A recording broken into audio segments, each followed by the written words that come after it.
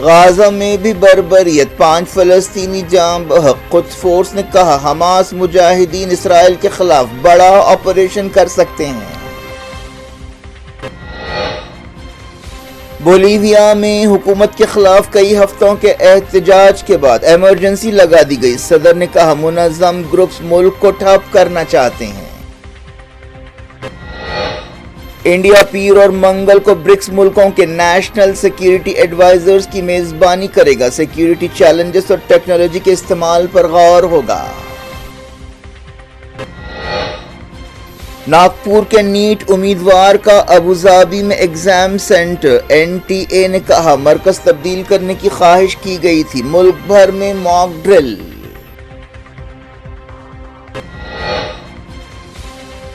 رام مندر ڈونیشنز میں دھاندلیوں کی تحقیقات کا اہم موڑ۔ جنرل سیکریٹری چمپت رائے کا قریبی مددگار شک کے دائرے میں۔